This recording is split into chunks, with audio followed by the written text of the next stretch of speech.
Занятие первое – формирование привычек. Итак, по теме занятия. Да, привычки – это что, для чего, как устроены, как формируются и какие привычки можно назвать вот в данном случае применительно к нашей ситуации самыми важными. Да, то есть что нужно сформировать. Значит, первое. Привычки, по сути, это что? Если представить, у человека знаний много-много, все ли он применяет? Невозможно все применить. Да? Знания намного поменьше решений, что я буду делать. Да? Еще меньше человек начинает что-то делать. Из того, что он делает, еще меньше у него получается. Что-то начал, бросил. Что-то разовые действия. Привычки – это то, что человек делает более-менее регулярно, да, или постоянно. Что такое привычка? Да, это комплекс мыслительных структур. Да, это часть сознания, которая работает и фактически является во многом основой личности. Да. Это основные, можно сказать, что это основные рабочие и работающие инструменты человека. Да, основные инструменты. То есть привычка – то, что человек делает. То есть когда подходит время или условия, что нужно включиться, у человека уже есть желание, там, есть вовремя, хочется вовремя, да? Или спать, да, хочется там лечь спать. У него есть желание, настроенные механизмы, которые сами говорят: давай, вот тебе для этого энергия. Сами механизмы включают, да, те или иные реакции, и человек что-то делает, да, и он это реализует. И делает это раз, и два, и три. Да, вот привычка.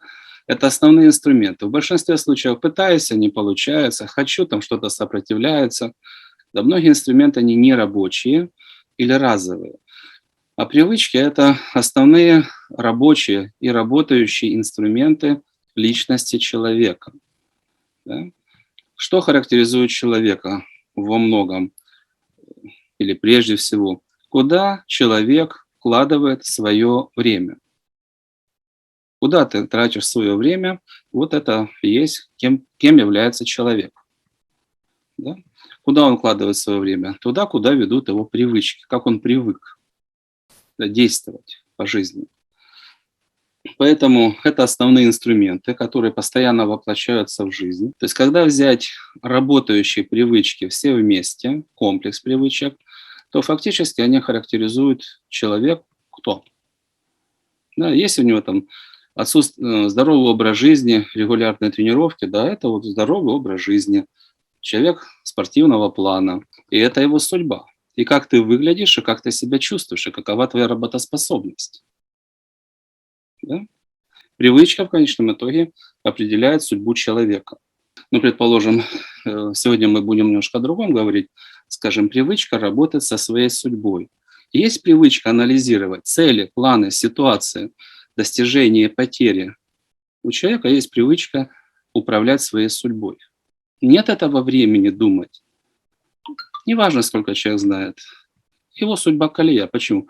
А ему думать некогда, что менять будем. Даже если знания есть, думать некогда. Нет времени, чтобы подумать над своей судьбой. И все.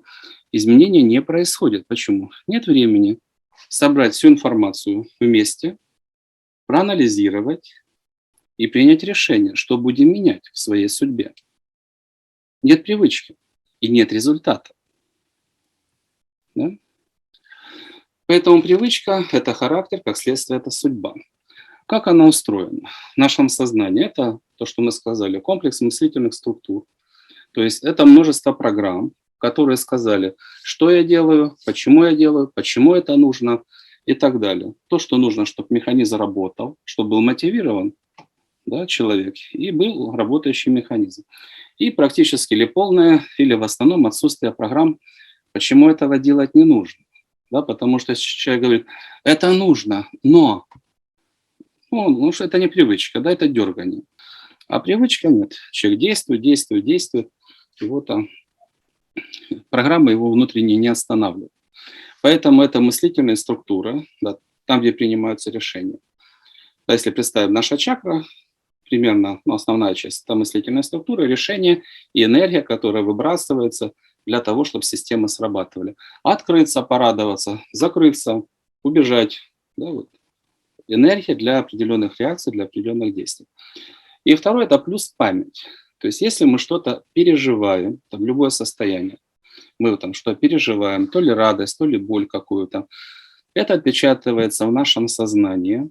Чем больше мы испытываем те или иные состояния, активизируем в себе те или иные чувства, те или иные реакции, в памяти все это прописывается, прописывается, прописывается, да, это вот объем памяти, который отрабатывает легко, ну, относительно легко и быстро, в зависимости от мощности, вызывать ту реакцию, которая нужна, вводить человека в то состояние, в которое нужно. Да, вот. Мыслительные структуры связаны с памятью. Эти связи можно отключить при желании, если поработать. Можно максимально усилить, да, подключаясь к тем участкам памяти, вот что я хочу испытывать, какие там, качества, навыки, состояния хочу себе да, вызывать. Но суть в чем? Чем больше повторений, тем больше объема памяти, да, тем больше память обладает возможностью создавать необходимую энергию, генерировать все программы, которые нужны для вот этой привычки, для этого там, навыка, для этого качества. Да? Поэтому мыслительная структура плюс память, которая усиливает. Там вспомнил, расстроился, вспомнил, обрадовался. Да? Вот сознание срабатывает. Поэтому что это? Мыслительные структуры, раз, память, два, подключение тонкого мира, три, на усиление привычки. Причем как хорошей привычки на усиление, так и плохой на усиление. Плохой, ну неважно, там наркотики, алкоголь. Да, попробовали, темненький, так это ж надо развивать, да, вот, достижения. Подселяются сущности, другие воздействия, и хочется все больше, больше. Но это вот то, что поддерживается в том числе извне. И с той частью, да, наоборот, если вы формируете позитивные привычки, позитивные какие-либо реакции, подключение уже светлых сил, да, мы тебе поможем, если ты сражаешься. Да?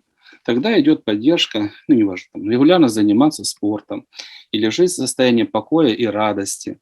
Но для этого нужно посражаться. И если да, то тонкие меры, опять же, помогают. Как в негативе негативные силы, так в позитиве позитивные силы. Но одни уничтожают, другие, разумеется, усиливают. Ну и следующее, что соответствует привычке, это важно для того, чтобы понять, как это формировать, это выделенный ресурс времени. Ну, времени, там, энергии, ну, все виды ресурсов. Там, человеком о чем общаться, да? Любые виды ресурсов. Да? Поэтому, когда вы хотите что-то перестроить, да, изменить привычку, ну, предположим, было у вас полчаса лени, а вы хотите ее заменить на спорт. Это у лени нужно забрать и спорту отдать. Лень будет сопротивляться. То есть если вы хотите для чего-то нового выделить ресурс, да, его нужно у кого-то взять, у чего-то взять, у других целей или у других привычек. И вот эту задачу нужно тоже отдельно решать, да, отключать. Да, вот времени, так, мне нужно там полчаса времени в неделю или в день. Да. У кого мы берем, мы принимаем решение, чтобы те, кто этим ресурсом распоряжались, они не воевали. Если вы этого не сделаете, то старое будет воевать против нового, то, что вы хотите внести. Поэтому следующая составляющая – это общий ресурс. Время жизни, энергия жизни. Вот как-то оно у любого человека распределено. И любое изменение, любые реформы, любые перестройки, они чаще всего вначале вызывают сопротивление старых привычек. Это тоже нужно учитывать. Ну, собственно, исходя из этого, как формируются привычки. Первое – это работа с программами, ну, неважно, там, спорт регулярный, что угодно.